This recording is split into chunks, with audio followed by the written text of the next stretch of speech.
అని అమలు చేసిన మిత్రులారా, ఈ 4 పథకాలే కాదు, ఈరోజు మీ నాయకుడు పొంగులేటి శ్రీనివాసరెడ్డి గారి ఆధ్వర్యంలో ఉన్న గృహ నిర్మాణ శాఖలో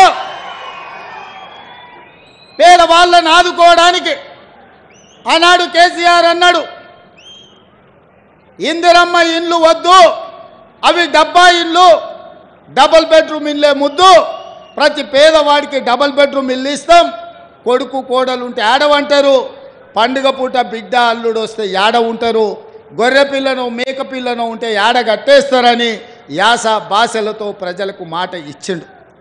మరి 10 ఏళ్ళల్లో ఈడున్న అందరినీ గ్రామాలలో ఆడుతున్నా, మీకు ఎవరికైనా డబుల్ బెడ్రూమ్ ఇల్లు ఇచ్చిండా? ఎవరికైనా డబుల్ బెడ్రూమ్ ఇల్లు ఇచ్చిండా? మరి ఎవరికి డబుల్ బెడ్రూమ్ ఇవ్వకపోతే 10 ఏళ్ళు ఈ ప్రజలు ఇల్లు లేకుండా ఉండాల్సిందేనా? కేసీఆర్ ముఖ్యమంత్రి అయినప్పుడు 10 ఏళ్ళ పిల్లగాడు లాగు తోడుకున్నాడు, ఇవాళ పాయింట్ వేసుకొని పంచ కట్టుకొని పెళ్ళి చేసుకొని పిల్లల్ని కంటున్నాడు. మళ్ళీ వాళ్ళకి ఇల్లు అక్కర్లేదా? అందుకే ఇవాళ ఇల్లు లేని పేదవాడికి, పెళ్ళైన ప్రతి పిల్లవాడికి ఇందిరమ్మ ఇల్లు ఇవ్వాలని 4.5 లక్షల ఇండ్లు 22,500 కోట్లతోటి ఇవాళ భద్రాచలంలో మీ పేదోళ్ళని ఆదుకోవడానికి, మీ పేదల ఆత్మగౌరవంతో బ్రతకడానికి మీ ఇల్లు మీకుండాలి, మీ ఇంటి ముందల మీరు కూర్చేసుకొని కాళ్ళ మీద కాలేసుకొని కూర్చోవాలి అని ఇవాళ ఇందిరమ్మ ఇండ్ల పథకాన్ని ఇవాళ మీ ప్రాంతంలో ఖమ్మం జిల్లాలో ప్రారంభించిన మిత్రులారా, ఇవాళ మేం మంచి చేస్తుంటే చూడబుద్ధి కాక, చూసి ఓర్వలేక రోజు శాపనార్థాలు పెడుతున్నారు తండ్రి కొడుకులు, మామ అల్లుడు, అయ్యా బిడ్డ అందరూ. నేను అడగదలుచుకున్న మిత్రులారా, ఉట్టి మీద ఉన్న పాల కోసం కింద ఉన్న పిల్లి శాపనార్థాలు పెడితే ఉట్టి తెగుతుందా? ఉట్టి తెగుతుందా? ఇవాళ వాళ్ళు నీతులు చెప్తారు మీరు ఇచ్చిన హామీలు అమలు చేయండి అని. మరి మీరు ఇచ్చిన హామీలు 10 ఏళ్ళు అయింది, సిగ్గులేనోడా కేటీఆర్ ఏనాడన్నా ఆలోచన చేసినవా? నీ అయ్యాన్ని అడిగినవా ఎప్పుడైనా ఇంటికి వెళ్ళి? ఇవాళ 90 రోజుల్లోనే ఇందిరమ్మ రాజ్యంలో 1,00,000 కోట్లాది ఆడబిడ్డలు బస్సుల్లో ఉచితంగా ప్రయాణం చేస్తున్నారు. పేదలకు రాజీవ్ ఆరోగ్యశ్రీ పథకం అమలు అవుతుంది. పేదలకు ఇవాళ 500 రూపాయలకే ఆడబిడ్డలకు సిలిండర్ అందిస్తున్నాం. పేదలకు ఇవాళ 200 యూనిట్లు ఉచితంగా ఇంటి విద్యుత్ ఇస్తున్నాం. ఇవాళ పేదలకు 5 లక్షల రూపాయలతోటి ఇందిరమ్మ ఇల్లు కట్టుకోనికే కాంగ్రెస్ పార్టీ పనిచేసింది. ఇదే కాదు, 90 రోజుల్లో 30,000 ఉద్యోగాలు నిరుద్యోగ యువకులకు అందించి, ఉద్యోగాలు లేక ఉపాధి రాక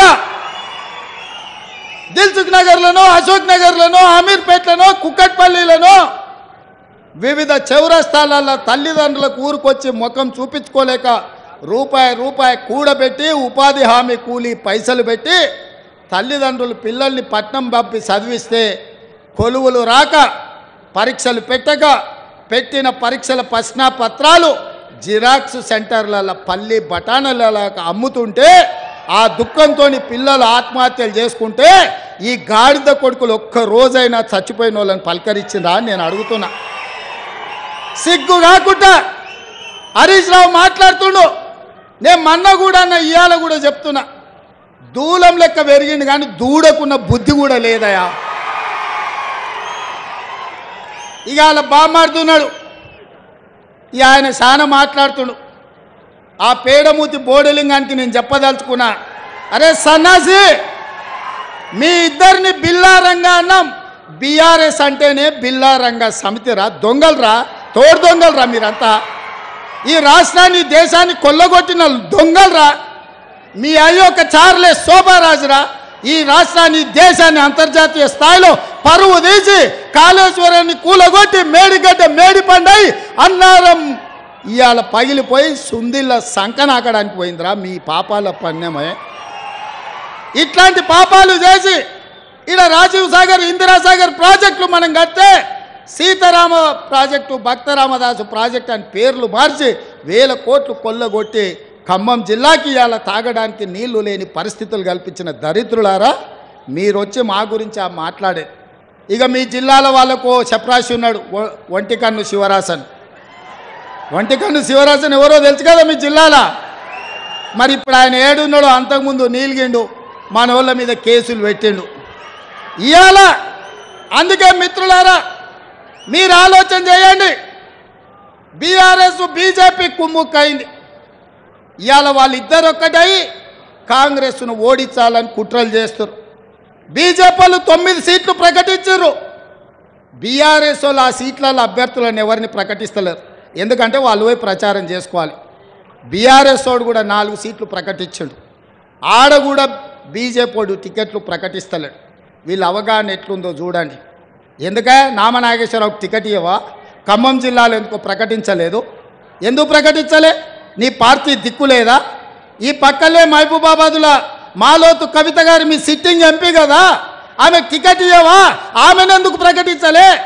హరీష్ రావు అదేవిధంగా కేసీఆర్ ఉన్న మెదక్ జిల్లాలో మీకు అభ్యర్థి దొరకలేదా? సంకనాక్తుండ్రా మెదక్ జిల్లా పార్లమెంట్ అభ్యర్థిని ఎందుకు మీరు ప్రకటించలే? నిజామాబాద్లో నీ బిడ్డనే పోటీ చేసింది కదా పోయినసారి. ఈసారి నీ బిడ్డకు నిజామాబాద్లో టికెట్ ఇవ్వవా? మళ్ళీ అక్కడి జనాలు బండకేసి కొడతారని నీకు అనుమానం వచ్చిందా?